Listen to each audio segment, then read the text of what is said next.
So you got to be decisive in what you do. God is looking for some decisiveness.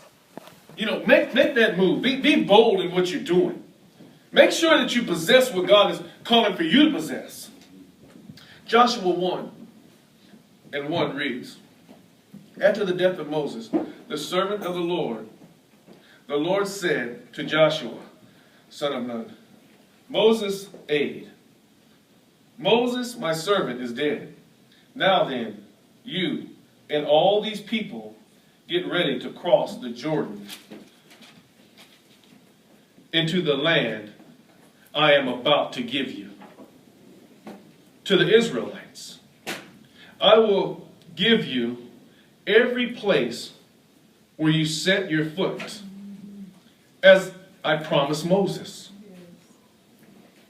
Your territory will extend from the deserts of Lebanon, from the great rivers of the Euphrates, all the Hittites' country, to the great sea on the west. No one will be able to stand against you all the days of your life. As I was with Moses, so I will be with you. I will never leave you nor forsake you. So God is with us. There's some things that we got to cross our Jordan to get to. Some of us is going to look on the other side. Some of us is going to cross that Jordan, that little push I was telling you about. We need to get to the other side, because see, when God promises something, He is able to fix anything that's in our way to get to it. Matter of fact, He's already done it when He's already promised it to us. We just got to walk in and get it. Are you with me, church?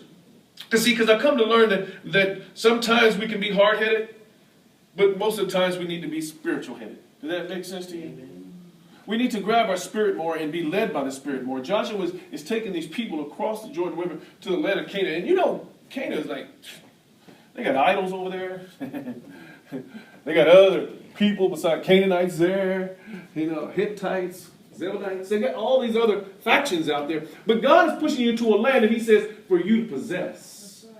For you to possess. There's some things that God is wanting you to possess, but the only way that you're going to get that is that you move across from where you're at to where I want you to go. If you don't do that, you won't possess the land. And we look at all these giants that are in our way. All these things people said we couldn't have. I can't have. My job won't let me do. I don't have enough finances. I can't go nowhere. I'm just not a very good person. We look at all of these things and have all these things in front of us. And God said, look. Remove those things. I need you to press toward where I told you to go. When they sent the 10 spies across to check out this land, Joshua and I think it was Canaan, Joshua and Caleb, I'll get it. Caleb come back, and they're the only two that said, we can go get it. Everybody else said, no. You can't go get it. 8 of them said you can't. 2 said you can. If you were playing odds, and I know you're not betting people, but if you were playing odds, which odd would you go with? Would you go with the 8? Or would you go with the 2? Don't you get all churchy on me. Which one would you go with? I mean, your gut feeling. You ever did something in your gut feeling? And when you did it in your gut feeling, it turned out good? Huh?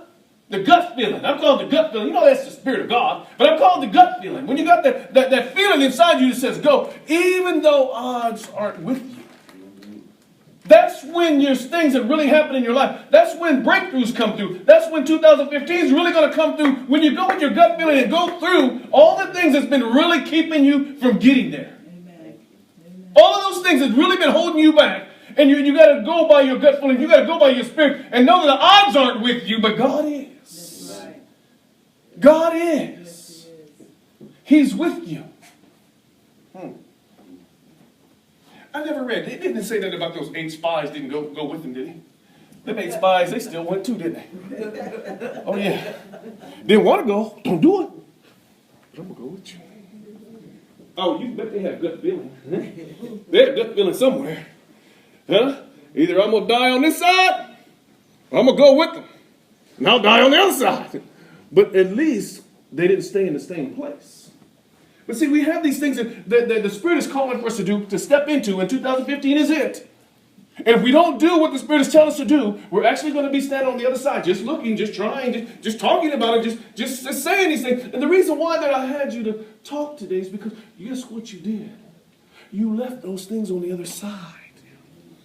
You left them on the other side of the Jordan. Now you're going across the kingdom. Right now, you're moving into your kingdom.